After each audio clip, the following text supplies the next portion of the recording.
నిమ్మకాయ నిమ్మకాయ ఏమన్నది? నిమ్మకాయ నిమ్మకాయ ఏమన్నది? నాకన్నా పులుపు కాయ లేదన్నది. నాకన్నా పులుపు కాయ లేదన్నది. మిరపకాయ మిరపకాయ ఏమన్నది? మిరపకాయ మిరపకాయ ఏమన్నది? నాకన్నా ఘాటుకాయ లేదన్నది.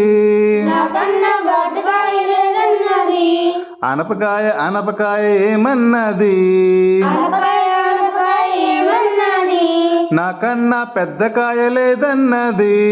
నాకన్నా పెద్ద కాయ లేదన్నది. కాకరకాయ కాకరకాయ ఏమన్నది? కాకరకాయ కాకరకాయ ఏమన్నది? నాకన్నా చేదుకాయ లేదన్నది. నాకన్నా చేదుకాయ లేదన్నది. బెండకాయ బెండకాయ ఏమన్నది? బెండకాయ బెండకాయ ఏమన్నది? నాకన్నా జిగురుకాయ లేదన్నది. నాకన్నా జిగురుకాయ లేదన్నది. పొట్లకాయ పొట్లకాయ ఏమన్నది? పొట్లకాయ పొట్లకాయ ఏమన్నది? నాకన్నా పొడుగుకాయ లేదన్నది. నాకన్నా పొడుగుకాయ లేదన్నది. కొబ్బరికాయ కొబ్బరికాయ ఏమన్నది? కొబ్బరికాయ కొబ్బరికాయ ఏమన్నది? నాకన్నా గట్టికాయ లేదన్నది. నాకన్నా